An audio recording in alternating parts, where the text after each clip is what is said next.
Bonsoir, voici les titres de l'actualité de ce 9 septembre. Michelin supprime des emplois pour augmenter ses bénéfices. Les réactions boursières sont très favorables. Les réactions syndicales évoquent une provocation.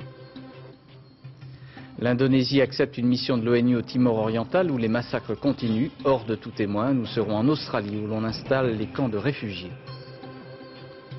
Lionel Jospin et Daniel Cohn-Bendit ont dîné en tête-à-tête et les Verts ont reçu aujourd'hui une délégation socialiste conduite par François Hollande. Théâtre au Bouge parisien, Mon père avait raison de Sacha Guitry, mis en scène et interprété notamment par Jean-Claude Brialy qui est ce soir notre invité.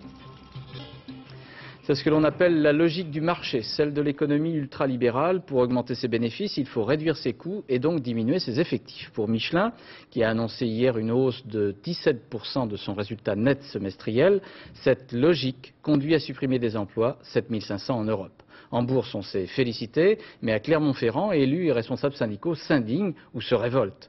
Commentaire Luc Bazizin avec Virginie Fichet à Clermont-Ferrand. Jusque-là, le bonhomme Michelin leur semblait plutôt accueillant. Mais aujourd'hui, les salariés de l'usine de Clermont-Ferrand ont tendance à faire la grimace. Ils savent qu'il y aura 7500 suppressions de postes, mais ils ignorent pour le moment où et qui. Seule certitude, la fermeture prochaine de l'usine française de Volbert, près de Soissons, qui compte 450 salariés.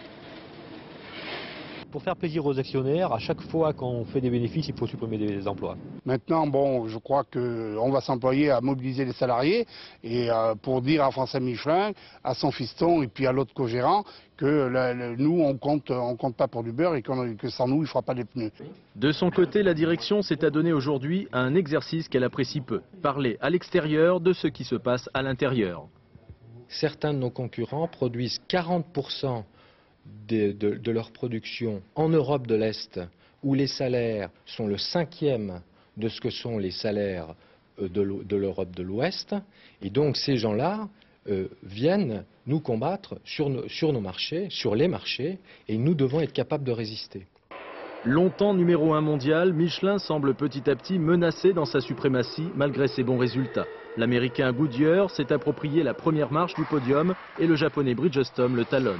La concurrence impose donc sa loi et les 75 000 salariés européens savent aujourd'hui que 10% d'entre eux vont bientôt en faire les frais. Si Michelin, comme beaucoup d'autres sociétés industrielles actuelles, réduit son personnel pour augmenter ses bénéfices, c'est aussi parce qu'il subit la pression des détenteurs de fonds de pension américains. Il faut savoir que le tiers du capital des grandes entreprises françaises est détenu par ces fonds de pension. Et c'est le cas pour Michelin. De l'autre côté de l'Atlantique, des retraités ont en effet choisi ce mode d'investissement pour garantir leur retraite. Et ils veulent le meilleur rendement possible, quel qu'en soit le prix humain. Reportage en Floride, aux États-Unis, de Jean-Paul Chapelle et Philippe Jasselin. La retraite, ils l'ont bien préparée. Pour pouvoir se la couler douce en Floride, ces Américains ont cotisé toute leur vie. 5% de leur salaire investi en actions, c'est ce qu'on appelle un fonds de pension. J'ai la sécurité sociale plus ce que je gagne avec mes actions. Mais justement, n'est-ce pas très risqué? Oui, mais je suis joueur. Leur retraite, c'est Templeton qui s'en occupe, le temple du capitalisme américain. Il brasse 1300 milliards de francs, les 3/4 du budget de la France, avec une recette toute bête, mais d'une efficacité implacable. Acheter quand c'est pas cher? Exactement, acheter quand n'est pas cher et de vendre quand est cher. Pas de sentiment, pas d'état d'âme, les ordinateurs adorent. Ils disent la valeur des entreprises, leur cours de bourse. Et les sociétés françaises ont la cote. Le chouchou du moment, c'est AXA Assurance. Son PDG, Claude Bébéard, a tout fait pour plaire à Templeton. Monsieur Bébéard, par exemple, est venu nous voir ici 3 fois en 4 ans. Avec ses associés, il nous a expliqué en détail la stratégie d'AXA. Véritable tour de contrôle, la salle des marchés de Templeton surveille les bourses du monde entier. À tout instant, les gestionnaires misent leurs milliards sur les entreprises qui montent et avant qu'elles ne baissent, ils vendent. Nous, on vote avec nos pieds. Je m'explique. Quand on a des actions d'une entreprise et qu'on n'aime pas ce qui s'y passe, on vend les actions plutôt que de dire à la direction ce qu'elle doit faire. C'est exactement ce qui s'est passé chez Alcatel le 17 septembre 1998. En une seule séance, son titre s'est effondré de 38%. Les bénéfices promis n'étaient pas au rendez-vous. Réaction immédiate des fonds de pension. On ne veut pas savoir pourquoi, on vend. Finalement, les vrais patrons de nos grands groupes français, ce sont ces retraités qui viennent se réfugier sous le soleil de Floride ou d'ailleurs. Des retraités totalement indifférents aux restructurations et aux plans de licenciement, pourvu que le rendement de leurs actions progresse régulièrement. Mais contrairement à une annonce faite ce matin dans le journal La Tribune, le ministère de l'économie et des finances dément tout projet de loi sur les fonds de pension et les stock options en France. Alors ces stock options, eh bien, ils consistent à donner à un cadre le droit d'acquérir une action de son entreprise à un prix très intéressant. Ce mode de rémunération existe depuis quelques années en France et le magazine L'Expansion vient de publier une enquête révélant les très confortables revenus de ceux qui en bénéficient. Explication Jean-Bernard Schmitt et Alain Poirier. Créée il y a 8 ans par une poignée d'ingénieurs en informatique, la société Business Objects emploie aujourd'hui 1300 personnes. Originalité, 75% du personnel reçoit en plus de son salaire des stock options, c'est-à-dire la possibilité d'acheter à très bas prix des actions de leur entreprise et de les revendre au meilleur cours en réalisant au passage une très grosse plus-value, un moyen de motiver les employés. Ils prennent des risques en rejoignant une société plus petite que ce qu'ils auraient pu choisir ailleurs. Ils prennent des risques et ils ont grâce à ça la possibilité de participer, je dirais, personnellement et de récolter personnellement les fruits de la réussite. Des fruits d'autant plus convoités que depuis quelques années, les boursiers étaient les principaux bénéficiaires de la croissance des entreprises. Il est clair que la bourse est un marché très porteur. Que la valorisation des entreprises est presque plus rapide finalement que leurs profits dans beaucoup de secteurs d'activité. Pourquoi écarter les salariés de cet enrichissement alors qu'ils en sont un membre, ils en sont partis? Seul problème, les entreprises qui font largement profiter leurs salariés des stock options sont rares, très rares. En moyenne, un salarié sur 100 seulement est concerné. Le plus souvent, ce sont les dirigeants d'entreprises comme AXA, Capgemini ou encore Paribas qui en bénéficient. Et pour eux, les sommes en jeu sont énormes. Dans ces 4 grands groupes, moins d'une vingtaine de personnes se partagent un trésor, plusieurs dizaines de millions de francs pour chacune d'entre elles. Une répartition établie dans le secret des conseils d'administration. Ce qui choque, c'est le niveau atteint par ces rémunérations. Et ce qui choque aussi, c'est qu'on est dans un système non transparent qui fait qu'en plus, on n'a toujours pas en France, on a toujours un débat en France sur un sujet tabou qui est celui du niveau de rémunération des cadres dirigeants des entreprises. Des rémunérations d'autant plus élevées que les plus-values potentielles ont augmenté de 68% en 8 mois. C'est 3 fois plus que la progression de la bourse durant la même période. Plus de 2 millions de dossiers de remboursement d'assurance maladie attendent dans les caisses de la sécurité sociale d'Île-de-France, mais aussi dans d'autres régions. À l'origine de cet embouteillage fort désagréable pour les usagers, qui ont beaucoup râlé fort ce matin, un dysfonctionnement informatique. Enquête Florence Griffon, Yann Jiquel et Jean-Pierre Pasteur. J'ai déposé un dossier fin juillet et je viens juste d'être remboursée. Je trouve ça vraiment inadmissible. Vous leur avez dit que vous trouviez que c'était un peu long? Ils m'ont dit que c'est parce que maintenant ils avaient un nouveau système informatique. Ce nouveau système informatique, baptisé Progrès, porte pour le moment bien mal son nom. Il devait permettre aux agents des caisses d'assurance maladie de travailler plus vite. C'est tout le contraire. Ici, 700 dossiers sont en attente. Seule raison invoquée, il faut s'adapter. Au démarrage de cet outil, automatiquement, le technicien il a des pertes de repères, des pertes d'automatisme et donc une perte de productivité. Ça, n'importe quel nouvel outil a cet effet-là. Malheureusement, pour les assurés sociaux, ce genre de souci s'est produit en même temps dans la plupart des caisses. Résultat, un engorgement général. Voilà, donc ça, ce sont les dossiers dans notre centre que nous aidons actuellement. Et même si les agences se serrent les coudes, cela ne suffira manifestement pas. La CNAM envisage l'embauche de plusieurs centaines de CDD. Les agences devraient fermer leurs portes pour attraper les retards. Pour les assurés, une chose est certaine, le progrès se fait attendre. Le vaccin protecteur contre la rougeole, les oreillons, la rubéole, ROR, va devenir gratuit. Il était jusque-là remboursé à 65%. La gratuité du vaccin a été décidée à l'occasion d'une campagne annuelle d'information sur ces maladies qui concernent les enfants de 12 à 24 mois, campagne qui commence ce week-end. Au Timor oriental, en Indonésie, près de 100 000 personnes fuyant la violence des milices se seraient réfugiées dans les montagnes. Il est extrêmement difficile d'obtenir des témoignages et encore plus des images. Les massacres se font sans témoins, même si les autorités indonésiennes, qui ont accepté une mission de l'ONU, affirment qu'elles vont arrêter les violences. Commentaire Patrice Romden. Ces images ont été tournées avant-hier. Elles montrent que la capitale du Timor oriental, Dili, se vide d'une partie de ses habitants et sans doute masque l'essentiel, à savoir les massacres commis par les milices anti-indépendantistes. Ainsi, nous ne verrons rien de la centaine de personnes dont le Vatican annonce l'exécution dans une église aujourd'hui. Rien non plus sur l'assassinat supposé des collaborateurs de l'organisation humanitaire catholique Caritas. Rien au fond qui puisse justifier une intervention internationale que ces manifestants aujourd'hui dans les rues de Jakarta appelaient de leur vœu. En vain, car le gouvernement indonésien confirme qu'il ne veut pas entendre parler d'une telle hypothèse. Résultat, le président Habibie a beau jeu de dire qu'il contrôle la situation. Mieux, il se laisse filmer au téléphone en son palais. À l'autre bout du fil, Kofi Annan. Le secrétaire général des Nations Unies lui demande de faire cesser les violences au Timor oriental. Réponse du président indonésien, notre armée est très professionnelle, se comporte avec loyauté envers la nation. J'ai donné des instructions pour qu'elle protège la population et particulièrement le personnel des Nations Unies. Le chef des forces armées, lui, confirme que la situation s'améliore grâce à la loi martiale, bien sûr. La mission de l'ONU, attendue après-demain au Timor oriental, est donc désormais la bienvenue. Sur place, elle pourra voir ce que le pouvoir indonésien voudra bien lui montrer. Ce soir, les États-Unis viennent de déclarer qu'ils suspendaient toute coopération militaire avec l'Indonésie. L'Australie, de son côté, affirme qu'elle est prête à conduire une force de maintien de la paix au Timor oriental, que ce soit avec ou sans les États-Unis. Les Australiens, à Darwin, commencent à organiser l'accueil des réfugiés, comme l'ont constaté les envoyés spéciaux de France 2, Isabelle Bechler et Tristan Lebras.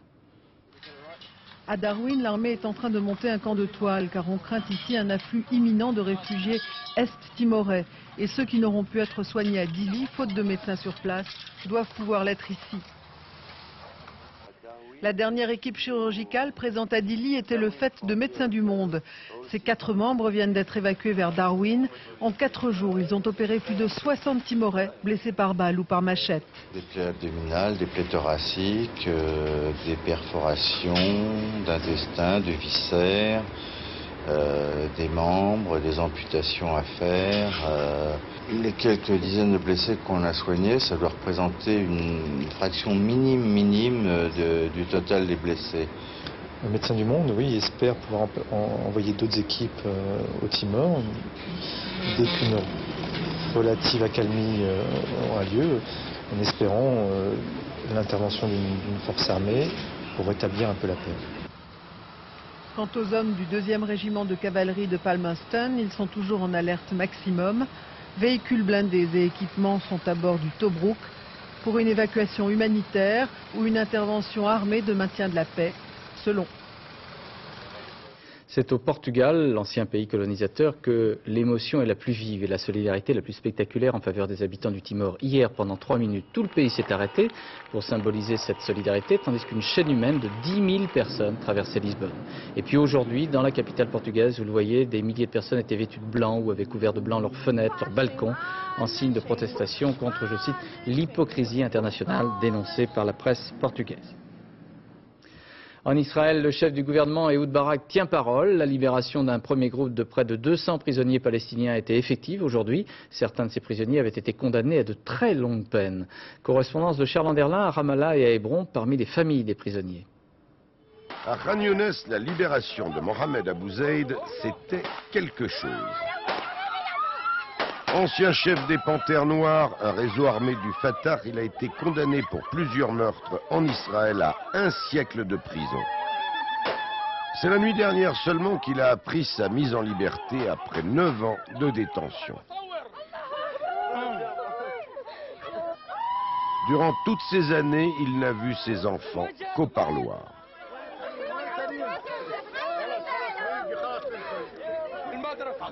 À ses amis venus le féliciter, il déclare que l'accord de Sharm el-Sheikh est une victoire pour l'autorité palestinienne parce que, dit-il, pour la première fois, Israël a accepté de libérer 150 détenus condamnés à la prison à vie.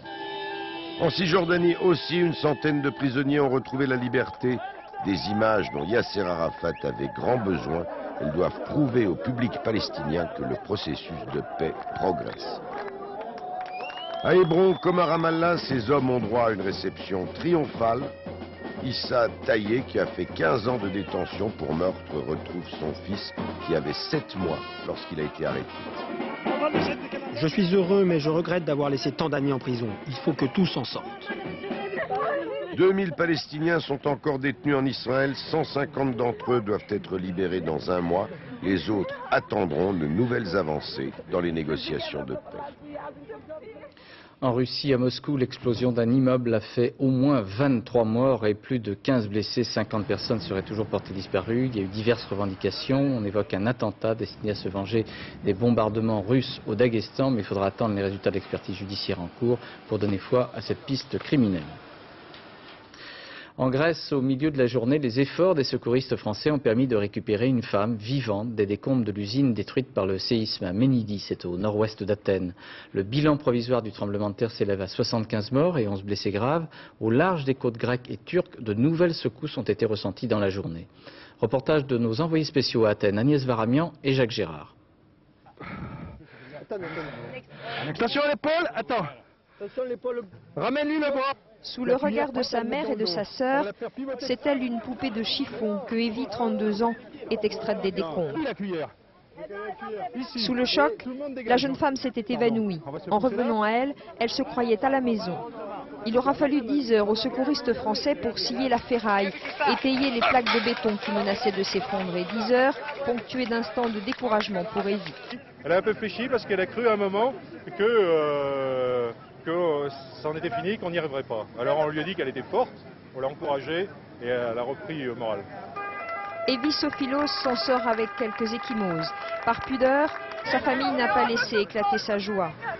En partant, la mère souhaite que tout aille bien pour les autres. Les autres, ou la vingtaine de disparus, leurs proches épuisés n'ont pas quitté les abords de l'usine depuis 48 heures. Je suis déçue. Plus les heures passent et plus les choses se présentent mal. Qu'un seul soit sauvé, ou deux, ou trois, qui ne le voudrait pas? On ne pleure pas pour un, on pleure pour tous. Ce soir, quelques voix s'élèvent pour mettre en cause la construction de l'usine bâtie sur une rivière souterraine, mais l'heure ne semble pas encore à la polémique.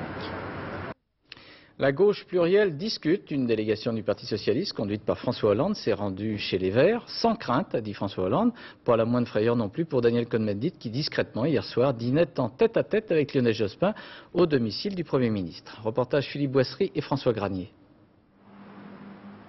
Pour cause d'occupation des locaux des Verts par des sans-papiers, sujet sensible au sein de la gauche plurielle, la réunion s'est déroulée en terrain neutre. Volonté affichée de chacun, oublier les thèmes de fâcherie pour mieux préparer le terrain des municipales de 2001. Après plus de 2 heures de discussion, c'est toujours l'apaisement et le dialogue. Donc j'ai eu le sentiment qu'ils avaient aplani leurs différences d'analyse et leurs doutes. Et tant mieux, je crois qu'ils avaient beaucoup parlé et là ils ont envie de beaucoup travailler. On est prêt à envisager toutes les possibilités, notamment au niveau des élections municipales et cantonales. Je dis bien toutes les possibilités. Quant aux législatives, nous avons rappelé au Parti socialiste que nous tenons absolument à voir intégrer une dose de proportionnel dans ces élections. Et comme on est prêt à se parler de tout, on parle même du dîner de la veille en tête-à-tête entre Lionel Jospin et Daniel Cohn-Bendit. Un Daniel Cohn-Bendit qui enterre la hache de guerre avec le Premier ministre, mais ne craint pas de jouer en solitaire. L'idée d'une stratégie d'alliance au premier tour des municipales, très peu pour lui. Moi je suis pour un pacte, un manifeste de la gauche plurielle pour les municipales, un pacte du deuxième tour. Et de garder une autonomie pour le premier tour, parce que c'est une possibilité pour les Verts de s'ancrer politiquement dans la société française, de continuer une évolution. Daniel Cohn-Bendit, d'autant plus attaché à des listes autonomes qu'il pourrait envisager sa candidature à Paris. Déjà, il vient de prendre sa carte à la Fédération des Verts de la capitale. Et lundi soir, dans cette même édition de 20h, nous évoquerons toutes les perspectives politiques en compagnie du Premier ministre, Lionel Jospin. Sans doute pour reprendre la tête de la grogne dans l'agriculture, la Fédération nationale des syndicats d'exploitants agricoles, la FNSEA, appelle au blocage de toutes les préfectures demain dans toute la France. Les préoccupations sur la malbouffe mises en exergue par les batailles de José Bové au nom de la Confédération paysanne trouvent leur écho avec ce qui se passe en ce moment même à Genève, où se tient une conférence internationale de 110 pays sur les POP. POP. Ce sont les polluants organiques persistants, notamment le DDT, la dioxine, et le catalogue est assez long des sites touchés. En France, quelques-uns de ces sites, pourtant protégés, sont pollués, telle la réserve naturelle de Camargue, où les analyses faites sont édifiantes, comme le rapportent Louis Carzou et Claude Barnier.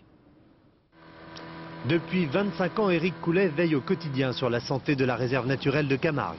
Et sa protégée est désormais en sursis.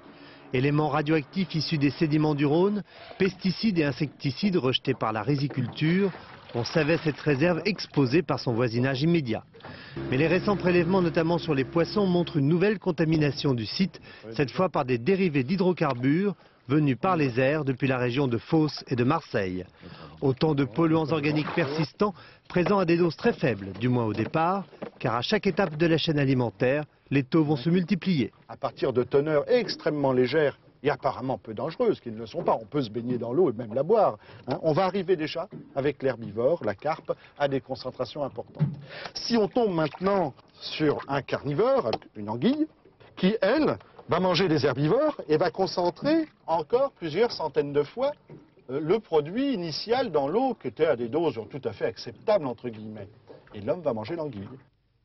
C'est pour cela qu'au laboratoire d'écologie d'Orsay, où l'on étudie les poissons de Camargue depuis 4 ans, on voudrait voir un strict principe de précaution s'appliquer contre les sources de polluants organiques persistants. Car non seulement certains ne disparaissent qu'après plusieurs siècles, mais surtout, aucun d'entre eux ne connaît de frontières. On découvre que la planète entière, la biosphère tout entière, c'est-à-dire la région de la planète où la vie est possible en permanence, est entièrement polluée. On trouve des insecticides organochlorés, des PCB, c'est-à-dire d'autres types de composés organochlorés, au pôle sud, dans les neiges qui tombent au pôle sud, on en est là. Et c'est sans doute le plus gros problème. Seule une politique globale peut freiner cette pollution insidieuse. Autrement dit, c'est en éliminant les diesels dans toutes les Bouches du Rhône que l'on peut espérer sauver la réserve de Camargue. Pour protester contre la condamnation de leurs collègues à 3 mois de prison avec sursis, des gardiens de prison de Grasse ont bloqué l'établissement tôt ce matin. Ils ont été délogés assez vivement par les CRS. Les gardiens condamnés avaient molesté un détenu mineur. Le mouvement de protestation des gardiens de prison pourrait s'étendre. Ouverture d'une enquête par le parquet de Paris et la brigade financière sur l'utilisation en France et à Jersey des sommes allouées par le Fonds monétaire international à la Russie. Selon les premières indications, il s'agirait de plus de 5 millions de dollars dans ce cas précis. Découverte dans le nord de la Seine-et-Marne d'un véritable arsenal dans la cave d'une maison habitée par un jeune couple. Il y avait des lance-roquettes anti-chars, des fusils d'assaut, des grenades offensives, des gilets pare-balles et toute la panoplie d'une belle association de malfaiteurs. 2 personnes ont été interpellées et mises en prison.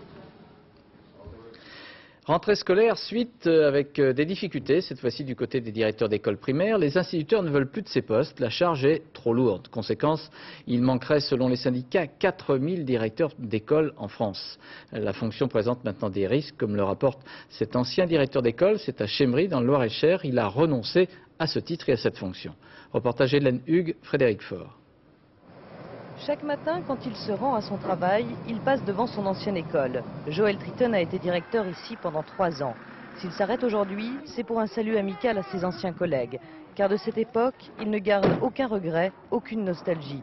Il se souvient de ses 10 heures de travail quotidienne, des réunions avec la mairie, les parents d'élèves, des rapports à écrire.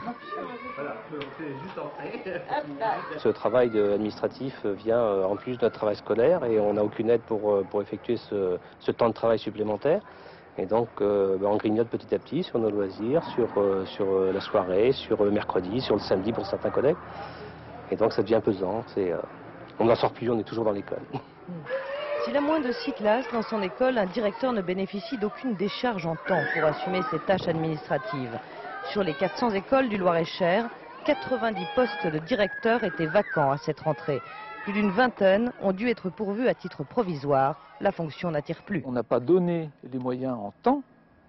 Je laisse de côté l'aspect financier parce que ce qui est donné à l'heure actuelle aux directeurs relève davantage de l'aumône que d'un réel salaire de responsable d'école. À 44 ans, Joël Triton a choisi de devenir instituteur remplaçant. 3 mois dans cette école, quelques semaines ailleurs. Avec les indemnités de transport, il gagne 2000 francs de plus qu'à l'époque où il était directeur. Il a gagné aussi en qualité de vie. C'est vrai qu'en étant remplaçant, on fait sa journée, on fait son travail, et puis lorsqu'on est parti, on n'a plus le poids des rapports avec la mairie, des associations, les parents. On est beaucoup plus libre, moins stressé surtout. 4h15, sa journée est finie. Joel Triton consacrera encore un peu de temps à préparer ses cours du lendemain et beaucoup à sa détente. Voilà, dans la perspective de la Coupe du Monde de rugby 99 qui se tiendra l'automne prochain, voici la première curiosité. Regardez bien, c'est un timbre ovale. Il sera mis en vente le 13 septembre. Du théâtre, depuis une semaine, au Théâtre des Bouffes Parisiens, on joue Mon père avait raison de Sacha Guitry, une pièce créée en 1919 et qui est mise en scène 80 ans plus tard par vous, Jean-Claude Brialy. Pourquoi Guitry? Parce que c'est pas la première fois, hein, c'est la quatrième fois, je pense. Mais parce que Guitry, c'est un grand auteur. Et puis c'est quelqu'un qui fait rêver, qui fait... Vous savez, c'est difficile d'être léger, d'avoir de la fantaisie sans vulgarité. Et je crois qu'Alfred de Musset, qui était un ami à moi, disait la fantaisie est la forme la plus périlleuse du talent. Je crois que c'est ça qui est beau chez Guitry. Parce que derrière toutes ces paillettes, derrière ce parisianisme, ce personnage un peu... On est tenté de dire ça vous ressemble, vous savez, tous mes amis sont là, comme dirait Laurent Gérard. Oui, mais il le fait très bien, Laurent Gérard.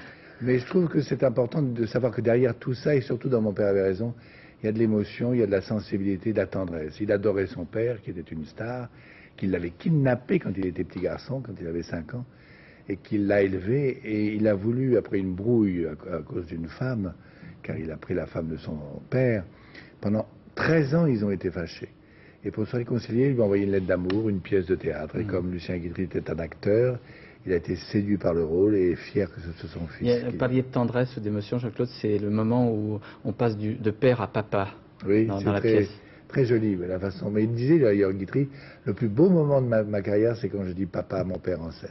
Alors, on va voir un exemple de la verve de Guitry. C'est un extrait de la pièce. On vous retrouve, vous êtes le père, et vous êtes avec une amie de votre fils qui vient vous proposer une très jeune fille. Très jolie. On va voir comment ça se passe. Très jolie. Voilà. Merci. Mais vous ne pensez pas qu'entre cet enfant et moi, oui, il y a une très grande différence d'âge? Ben oui. Seulement, je pense pas que l'idée vous viendrait d'en prendre une qui serait du même âge que vous. Ah non.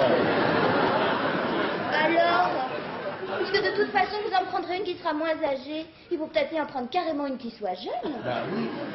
D'autant que si c'est pour la question fidélité que vous dites ça, je pense que vous avez bien plus d'intérêt à en prendre une toute nouvelle, toute fraîche. Mais oui. Parce qu'elle ne saura pas la différence qu'il y a.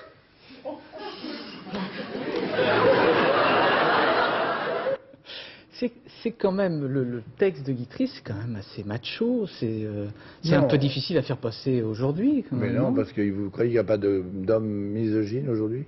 Oui, mais Sacha Guitry adorait les femmes. Ah, d'accord, mais attendez, dans le texte, il y a par exemple, je crois que les femmes sont faites pour être mariées et que les hommes sont faits pour être célibataires. L'amour, malheureusement pour nous, c'est les femmes. Bah oui. C'est terrible, ça. Bah, l'amour, c'est les femmes, c'est magnifique, c'est un vrai il bonheur. dit pas dans ce sens-là, il dit dans le sens, il faut se les faire, quoi.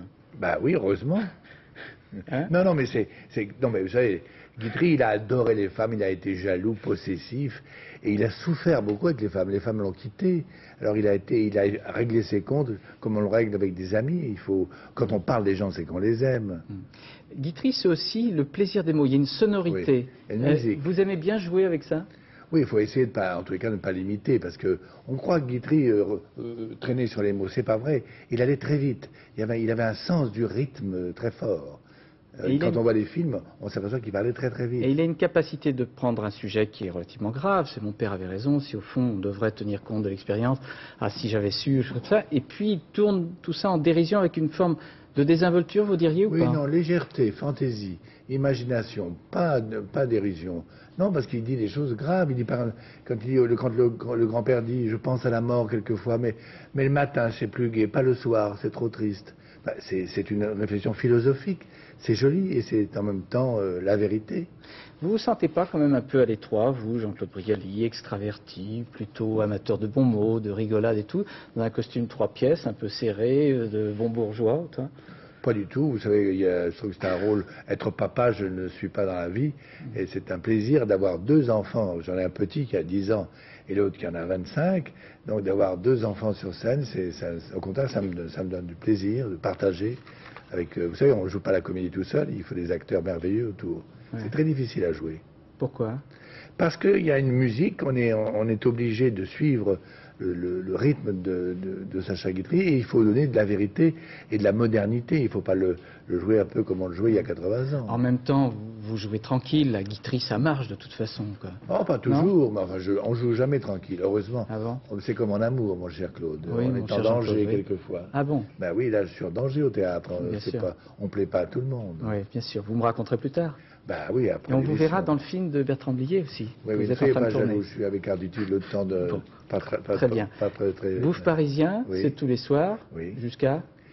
Jusqu'à ce qu'on n'en veuille plus de nous. À ce moment-là, je vous demanderai de venir faire un spectacle. Oui, bien sûr, je n'y manquerai pas. Merci Jean-Claude. Merci à vous.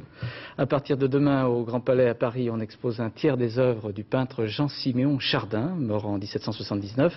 Jusqu'au 22 novembre, on pourra apprécier ces tableaux de Chardin que l'on qualifiait comme peintre du silence et de l'intimité. Présentation Georges Bégou, Pascal Peillot et Jean-Louis Bousser. Le bonhomme Chardin, on l'appelait ainsi. Les prunelles usées, avec l'air d'avoir beaucoup vu, beaucoup raillé, beaucoup aimé, et de dire avec un ton fanfaron et attendri, « Eh bien oui, je suis vieux ». Marcel Proust le décrit ainsi et ne nous trompe pas. 80 ans d'existence au XVIIIe siècle, mais rien ne le désigne comme un témoin de son époque. Chardin est témoin de sa quiétude. Amoureux du silence, de la magie, de la poésie des choses, contemplatif devant les natures immobiles que seule la langue française baptise nature morte. Il était certain qu'avec des pinceaux, des couleurs, on pouvait toucher au même titre que les musiciens le font avec des notes ou les écrivains avec les mots. Il a cru à la peinture.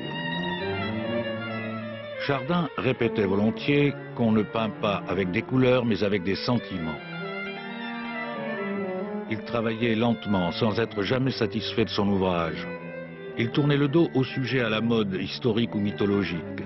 Au-delà des natures mortes, il ne traita que des scènes de genre extrêmement quotidiennes. Au XIXe siècle, la scène du Bénédicité connut une grande popularité par la diffusion de la gravure. C'est 7 heures le matin, la pendule l'indique, la bougie est éteinte, la mère et la fille partent pour l'église, pour la messe. Alors, ce qui est dans ce tableau me touche beaucoup, c'est le dialogue qu'il y a entre la mère et l'enfant, et l'observation parfaitement juste de chaque geste, de chaque attitude. La peinture de Chardin n'agresse pas l'œil, elle le caresse. Il faut visiter à petits pas l'exposition du Grand Palais et savourer chacun des 99 tableaux comme cette serinette ayant appartenu à Louis XV.